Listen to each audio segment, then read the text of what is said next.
So I'm Aaron Powell. I am the Chief Digital Officer at NHS Blood and Transplant. So I'm responsible for all of our technology innovation, our digital service offerings, and all of the technology infrastructure that supports what we do as an organisation. So our strategy as NHS Blood and Transplant is really about being world-class in everything that we do.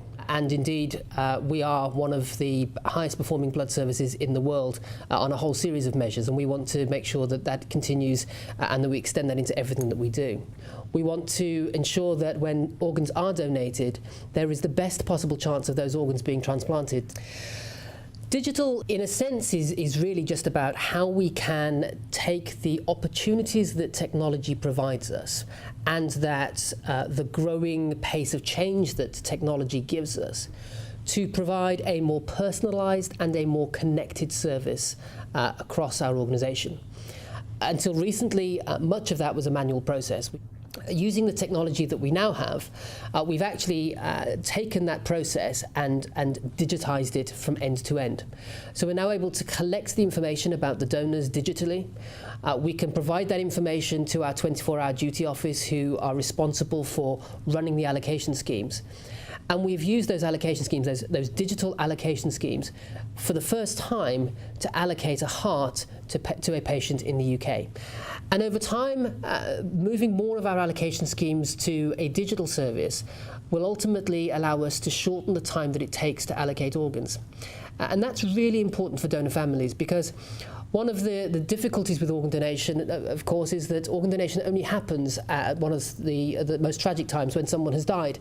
By moving more of that service to an electronic and digital format, we hope to be able to reduce the amount of time that the offering process takes to make sure that we're offering the organs effectively and quickly to the patients who are most likely to be the recipients for those organs, and therefore reduce the amount of time that the family have to wait while they are grieving and while they're going through the process of supporting organ donation.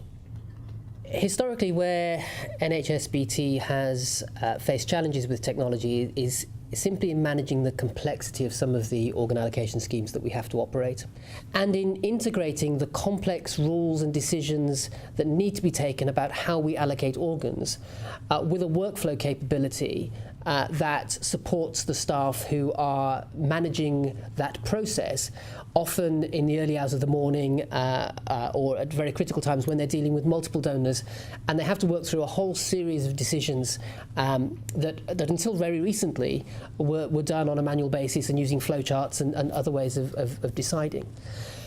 So the technology that we now have, using the IBM BPM on cloud capability and the operational decision manager capability, really allow us to bring both the decision-making framework, the rules that lie behind those decisions, and integrate them with the workflow capabilities of the BPM on cloud product to enable that process to happen seamlessly, and to support the staff who are making those decisions with prompts and with a workflow technology that really makes their life a great deal easier. The T-Impact team bring with them an enthusiasm for the product, a depth of knowledge for the product, but also a willingness to understand our business.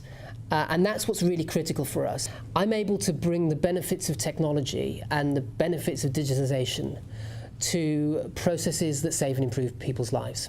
And that's what we're about as an organisation. Whether it's providing blood to hospitals for use with trauma patients or in surgery, whether it's providing organs for transplantation and enabling people at a time that is very, very tragic to fulfil their desire to be an organ donor. Everything we do as an organisation is about saving and improving people's lives. And the ability to look at what technology can bring in that space is really powerful and really fulfilling on a day-to-day basis. There are ways, I'm sure, that we can tweak and amend those allocation schemes to make them even more effective. But certainly there are increasingly capabilities out there in machine learning and artificial intelligence that will inform what we do, and we're keen to understand what the art of the possible is.